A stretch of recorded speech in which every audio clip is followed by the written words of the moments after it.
Lemper bah. Shalom jemaat Tuhan, bersama saya Togu Sipahutar di acara Lemper bah. Lempar pertanyaan kepada pengkhotbah. Shalom jemaat Tuhan, kembali bersama kami di acara Lemper bah, lempar pertanyaan kepada pengkhotbah. Nah, di sini kita ditemani oleh PDP Tongku. Gimana, Pak PDP Tongku?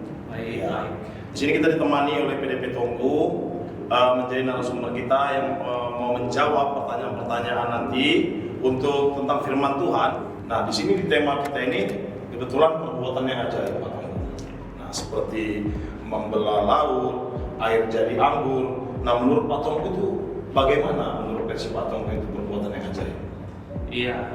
Jadi perbuatan ajaib itu tidak semata-mata ya begitu diinginkan terjadi pada saat itu juga, seperti tadi air menjadi anggur, kemudian membelah laut Tebrau pakai tongkatnya Musa, gitu ya, enggak. Tapi perbuatan ajaib itu juga itu seperti bisa terjadi dalam durasi waktu tertentu. Misalnya itu dengan kita ada ketekunan, dengan berdoa dan berpuasa, maka mujizat itu juga dikatakan dengan mujizat gitu. Jadi menurut versi Pak Tongku itu mujizat itu ketika kita tekun berdoa, gitu Pak. Ya. Jadi menurut Pak Tongku itu, jadi kita itu harus bertekun berdoa sehingga mujizat itu terjadi ya, jemaat Tuhan. Nah, di sini PDP Tongku, perbuatan ajaib itu berarti ketika Yesus udah disalib atau udah nggak sih perbuatan ajaib lainnya di kehidupan yang sekarang gitu? Iya, perbuatan ajaib itu tidak berhenti sampai Yesus disalib. Oke. Ya, jadi setelah zaman Yesus sampai hari ini, bahkan sampai yang akan datang, mujizat itu juga tetap diberikan kepada hamba-hambanya. Sama seperti misalnya ketika pengutusan rasul-rasul gitu ya, kemudian Tuhan memberi kuasa kepada mereka sehingga ketika mereka berdoa atas orang sakit, maka orang sakit itu sembuh. Ketika mereka menginjak kalajengking, maka mereka tidak disengat. Ya. Padahal itu kalajengking berbisa gitu ya. Kemudian ketika mereka mengusir setan juga terjadi gitu. Dan sampai hari ini, karena memang nama itu sangat berkuasa. Hanya masalahnya gini, masalahnya orang yang belum mengenal Tuhan Yesus hanya menggunakan nama Yesus itu sebagai sebuah kata ajaib atau mantra. Demi nama Yesus kan gitu ya. Demi nama Yesus, tanpa mereka mengenal siapa Yesus itu.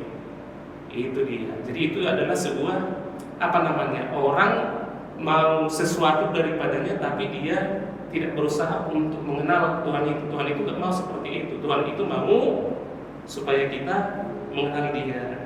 Karena nama Yesus itu, iblis dan roh-roh jahat juga tahu bahwa nama Yesus itu adalah anak Allah, ya kan? Dia adalah Tuhan, sehingga roh-roh juga takut sama nama itu. Tetapi ada juga sih di Alkitab walaupun menggunakan nama Yesus, karena mereka hanya asal menggunakan seperti anak-anaknya Skewa. Ya, kalau kita baca itu di Kisah Para Rasul, ketika para rasul itu seperti saya katakan itu tadi kan dikasih mereka otoritas, dikasih mereka urapan sehingga mereka melayani gitu. Ada orang yang menggunakan nama Yesus itu, anak-anak Skewa kalau ditulis di Alkitab kita. Mereka juga melakukan hal yang sama, tapi roh jahat itu tahu. Ternyata, emang siapa kamu? Siapa lo? Gitu kan. Paulus saya kenal, Petrus saya kenal, tapi kamu siapa kamu? Gitu. Nah, artinya kita orang Kristen harus melampaui itu, tidak hanya menggunakan nama Yesus itu sebagai sebuah sarana untuk mendapatkan mujizat, tetapi nama Yesus itu adalah seorang pribadi yang punya mau dari kita. Jadi tidak berhenti hanya sampai zaman Tuhan Yesus. Dan hal ini juga terjadi bagi orang-orang kudusnya, asal saja kita mau melakukan apa yang Tuhan mau gitu ya. Tuhan juga pasti pakai kita sesuai dengan otoritasnya tentunya gitu ya. Jadi menurut Pak Tongku itu siapa saja itu bisa diberikan Tuhan kuasa untuk menyembuhkan? Gimana menurut Pak Tongku itu? Bukan siapa saja, karena gini, kalau siapa saja nanti jadi kita terlalu jauh ya. Tetapi orang-orang yang tekun, yang dekat dengan Tuhan, pasti Tuhan memberikan sesuatu kepadanya, memberikan karunia tentunya gitu ya. Sama seperti kalau kita itu di rumah gitu ya, kita memberikan otoritas atau kepercayaan lebih tinggi kepada yang kita percayai. Padahal ini anak kita nggak ada dua misalnya di rumah. Kita memberikan otoritas kepercayaan kepada siapa yang lebih kita percaya. Gitu. Ya, saya kira untuk Tuhan juga begitu. Kalau kita lebih dekat kepada Dia, ya Tuhan juga pasti pakai kita. Nah, tadi kata Pak Tengku, orang-orang yang dipakai Tuhan itu yang dipercayain gitu ya. Contohnya orang yang bertekun dalam doa. Nah, pastinya berarti Pak pendeta yang ada di gereja itu berarti kalau bisa kita katakan Pak Tengku itu bisa menyembuhkan orang nggak sih?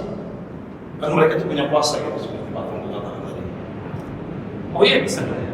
Tapi dengan antara kita itu tadi ya orang-orang kita misalnya di bertekun, tetapi Tuhan juga punya otoritas untuk memberikan itu kepada siapa yang Dia maui, siapa yang Dia percayai gitu.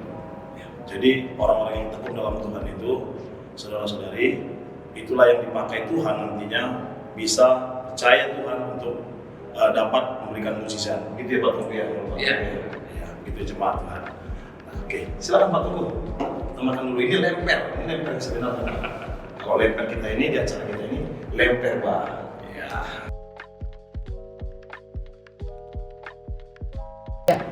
Ya, jadi seperti itu ya jawaban dari PDP Tongku yang sudah membangun kita dalam iman.